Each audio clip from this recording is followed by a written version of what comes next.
and families, just want to say thank you so much for taking a moment to watch this video before jumping into our gingerbread activity. But I wanted to start with just saying that this is an activity that's meant to be fun for you and your family. So let it be stress-free.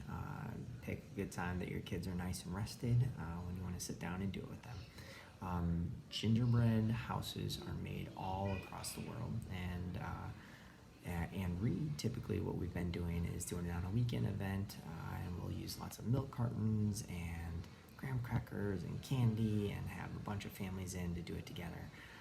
Unfortunately, in the world that we're in right now, it's not we're not able to invite all of our families in there. So we made this video to encourage us all to kind of do something together. Now, if you're anything like me at your home, you don't have just little milk cartons or little half-pint of milk cartons sitting around. So take this opportunity to really be creative and take the lead of your students, your children, to create whatever they really want to create.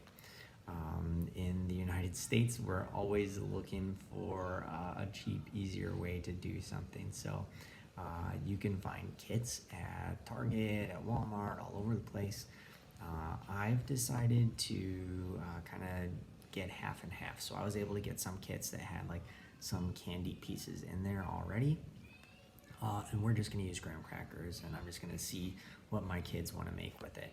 I also went and bought like some icing, and what I'm really hoping to do is convince them to use some of their Halloween candy. So at my house, we do celebrate Halloween.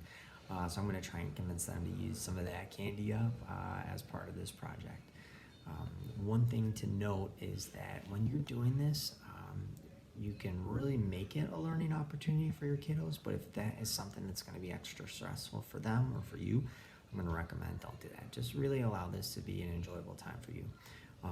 For some kiddos, you're going to be able to utilize their fine motor activities. Really make sure that they're pinching, and if they're using graham crackers, or if you're utilizing a tool to spread some of the frosting or anything like that, you can really make sure that they're holding one hand on the item and one hand on the tool. So there's little skills that you can work on with that. For other children that might have some speech things that you want to work on, you can really talk about prepositional phrases. So you can ask them to say, you know, whether you have some of the candy, and you can say, where do you want me to put this? A lot of times they'll say right here, but then you can give them the language. Do you want me to put it on top of the roof or underneath the tree? You can also just do little things like sorting by color, sorting by candy type. You can count. You can do you want this or this, in order to just get some children to verbalize.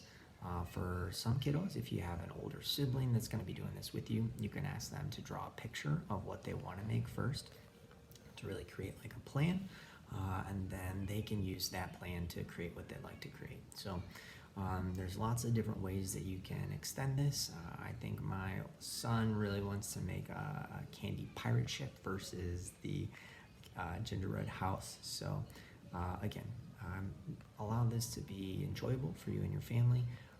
Don't stress out about it, and thanks again for joining us. We're really excited to see what you have. So after you're done making your creations, it's okay to just tell your kids, tell me about what we made here.